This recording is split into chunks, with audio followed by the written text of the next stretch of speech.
Right, we come to the urgent question. Alicia Kearns. Mr Speaker, to ask the Secretary of State to make a statement on the Telegraph Media Group proposed sale to RedBird IMI. Minister. Thank you, Mr Speaker, and I'm grateful to my honourable friend, the member for Rutland, for tabling this urgent question for a second time in as many days. And it's a very media-focused day for me today. I shall be taking through the report stage of the media bill straight after this UQ, so forgive me if one has made me insufficiently prepared for the other and vice versa. Mr Speaker, I'm in the frustrating circumstance that I can say only what is publicly known and nothing of the specifics about questions over the ownership of the Telegraph Media Group, which contains within it two of the world's greatest newspapers, the Sunday and Daily Telegraph, and in The Spectator, the oldest surviving weekly magazine in the world. As honourable members will be aware, my right honourable friend, the Culture Secretary, has issued a public interest intervention notice in respect of the anticipated acquisition of the group by RB Investco Limited, further to that issued in November into RedBird IMI Media Joint Venture, which remains in force. She is leading this process and examining it in great detail and with great care. But it is a quasi-judicial process involving the Competition and Markets Authority, who look at jurisdictional and competition matters, and Ofcom, who will be reporting to her on public interest considerations in relation to the media, expressly accurate presentation of the news and free expression of opinion. Both reports will be returning on the 11th of March. She is a KC, and as a very assiduous and diligent KC, she is making sure that I am absolutely excluded as Media Minister, because that is what the process demands, and I'm not permitted to know about the scrutiny underway or to interfere with it. She's also not permitted to take into account any political or presentational concerns in her deliberations, and we would not wish any chink of light on that to leave the process open to judicial review, which leaves me in the unenviable position of being faced with the understandable and expert probing by honourable members, to which I can offer no answer beyond what's in the public domain. But this is an urgent question, an opportunity for honourable members to make clear their concerns and views known, as much as it is for me to answer them. So I say, be heard loud and clear. Now, straight after this UQ, I shall be taking through the media bill, and I shall be making the case for this legislation in broad terms. I shall argue that a free media, not interfered with by government or indeed governments, able to articulate and reflect a broad range of views, free to speak, free to create, able to project to the world what democracy, a plurality of views and debate truly mean, is something important, something that we should value, something that underpins what we mean in many respects by a free society. And of course we all know that. It's something we repeat, automate and like, in a way that risks complacency. But as I watch the actions of authoritarian states during these times of turbulence, and as I see Western democracies in a knot of angst over our own values, and as I see our populations question if our values still matter from the safety of these shores, I'm reminded of the need to make the case again and again and again. So I cannot speak to this specific media ownership question, and I know that honourable members will understand that and help me keep within the tramlines that I have.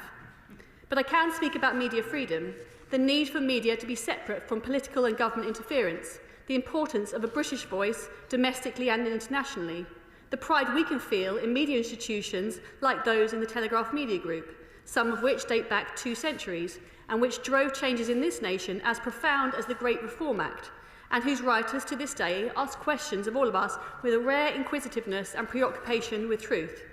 And I can say, and I shall be finishing shortly, that I will be hearing the... Sir, order.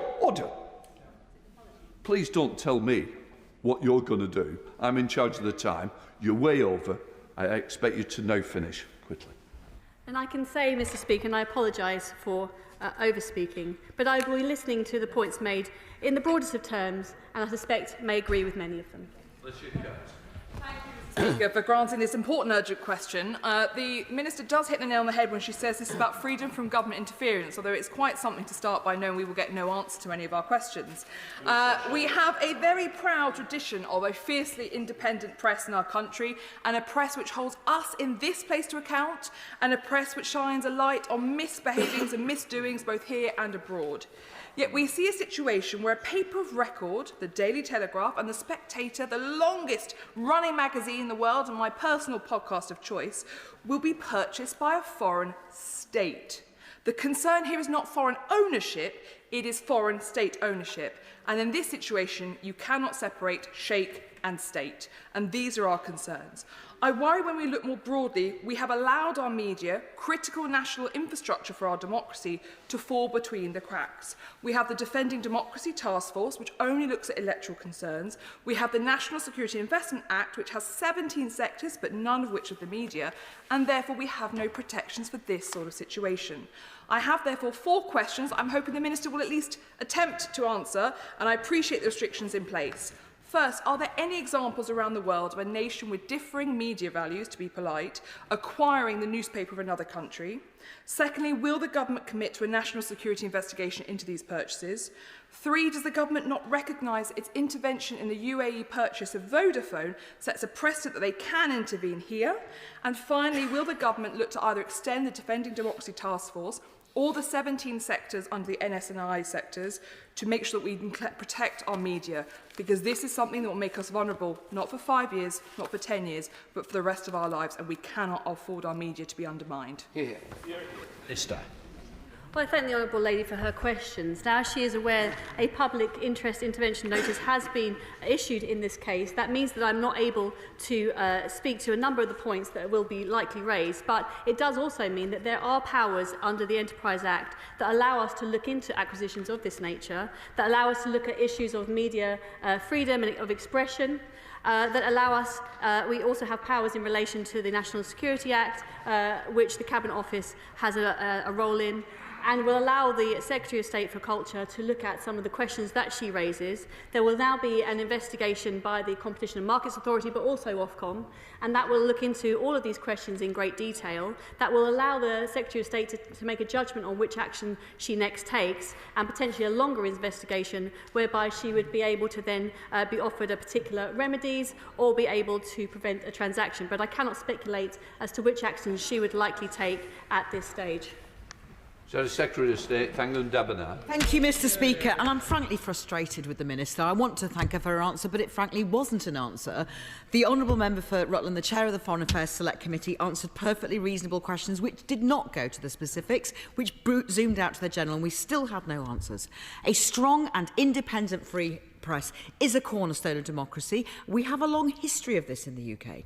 The Spectator is the oldest magazine in the world, and it is the responsibility of government, regardless of political persuasion or the newspaper under discussion, to safeguard that freedom, to scrutinise, to expose wrongdoing, and to speak truth to power. And we, on these benches, recognise the legitimate public interest concern raised over the proposed acquisition of the Telegraph Media Group, with accurate presentation of news, free expression of opinion in newspapers and the competition issues.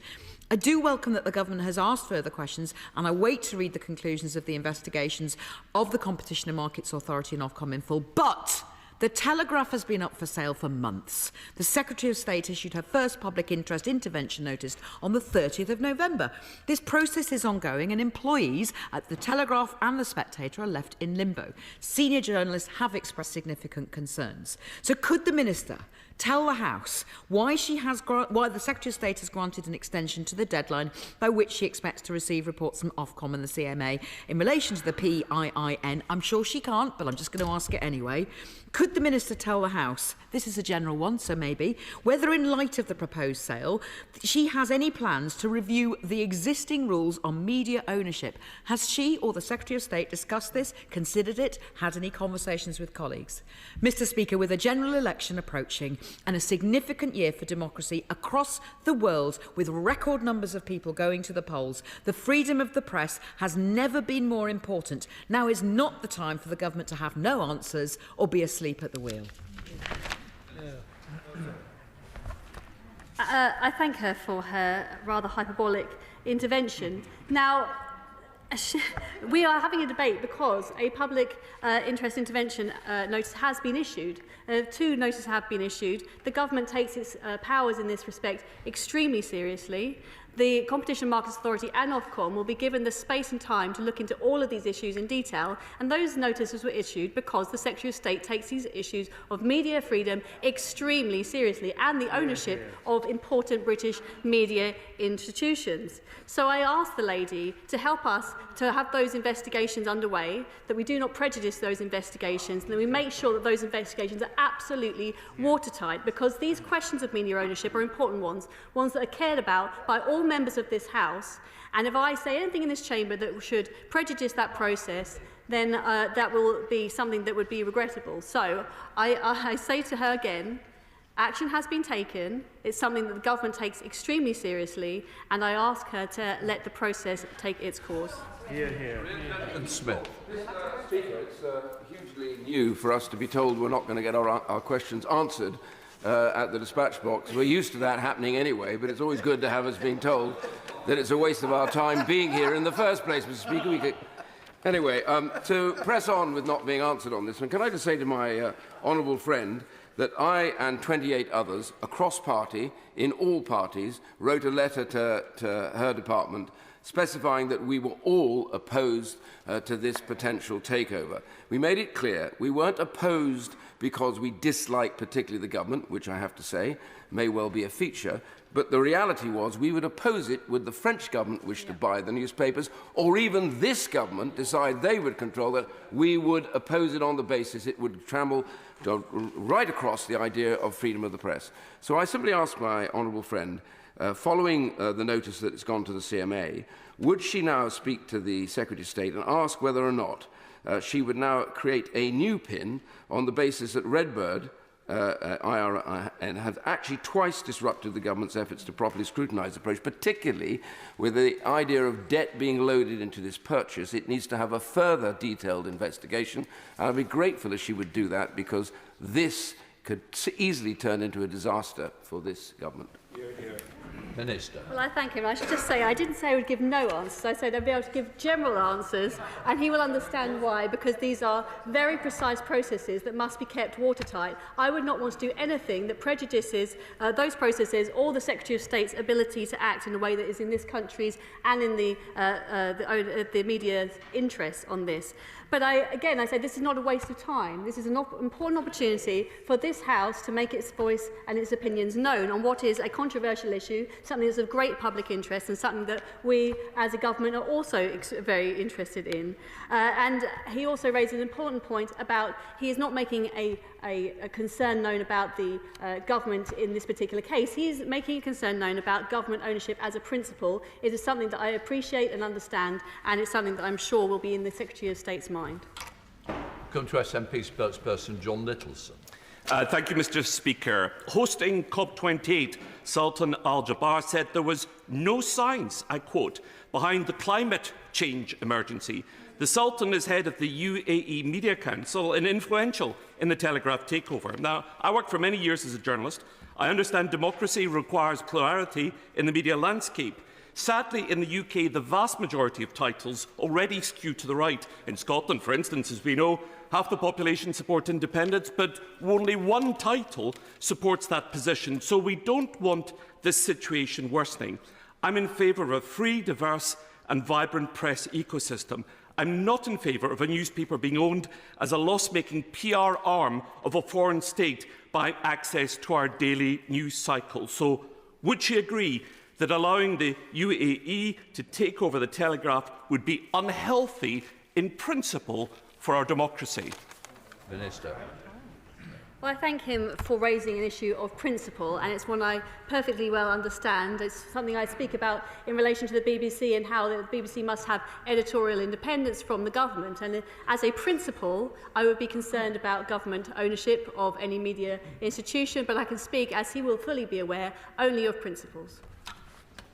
Sir Julian Lewis.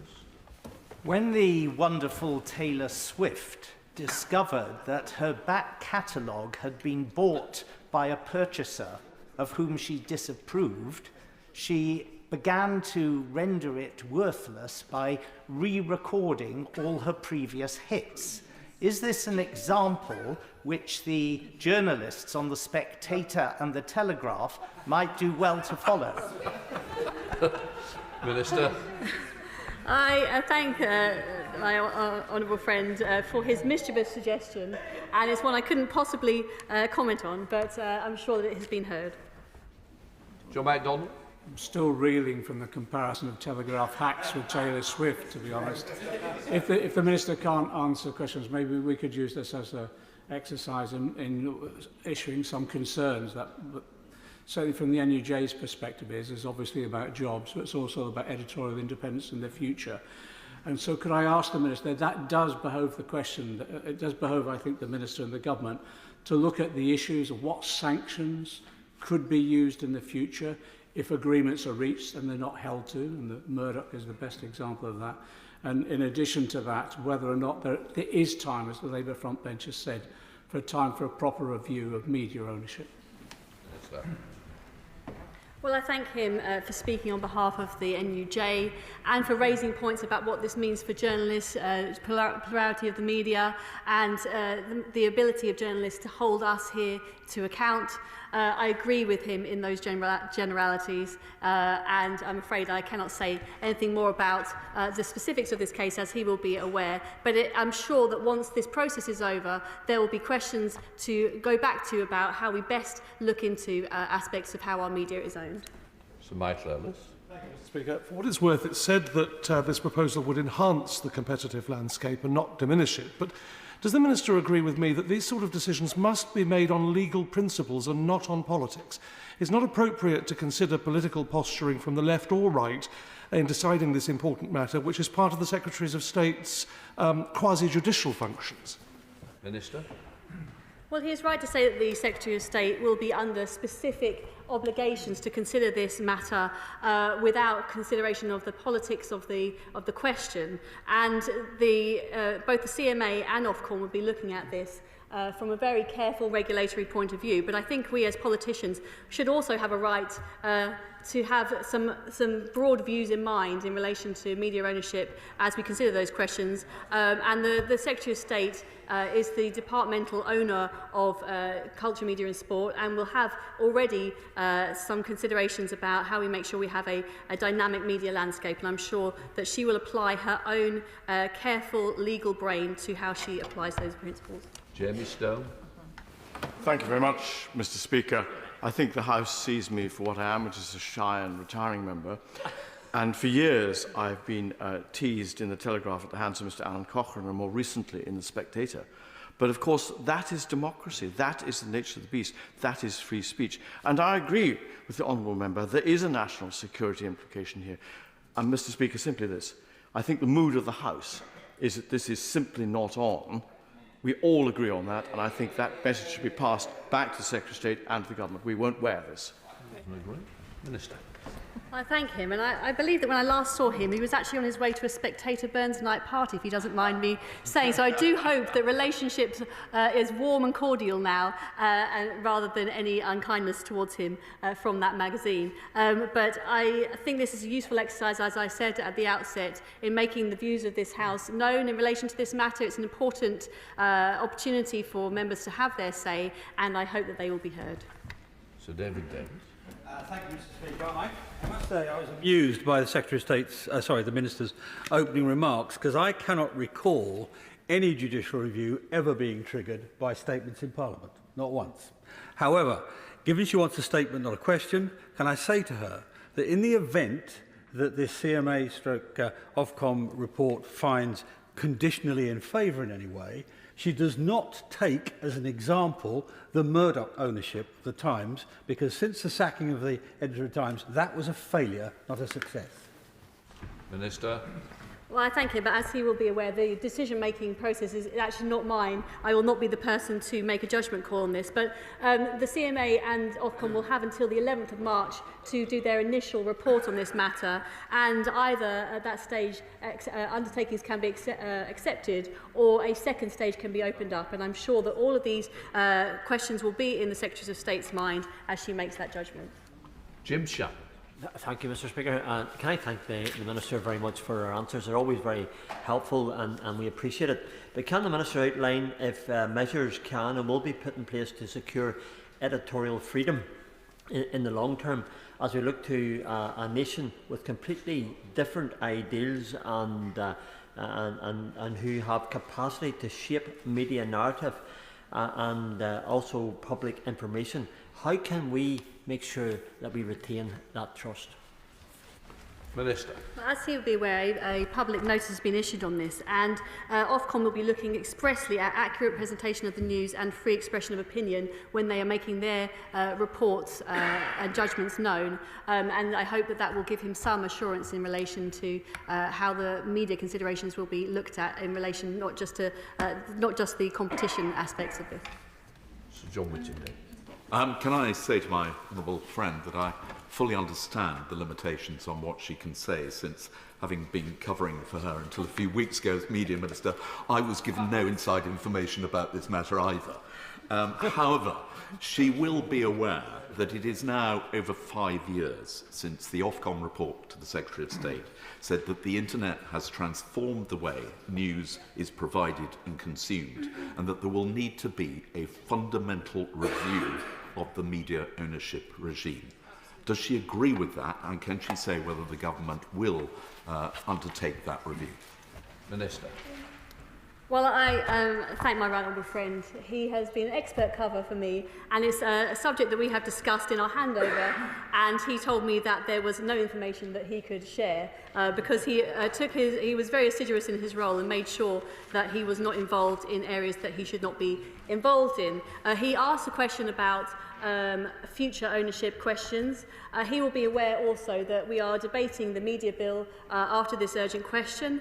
We have looked at some questions in relation to media and the changing media landscape in particular, and the way in which the internet has changed the media landscape. That hasn't covered all of the issues that will be raised by a question like this acquisition, but I'm sure that once that process of the media bill is out of the way, we will then be able to look afresh at what the other holes in the landscape are. Richard Ford. Thank you, Mr. Speaker. I appreciate that there is a limit to what the Minister can say about this potential sale of the Daily Telegraph to owners backed by the UAE.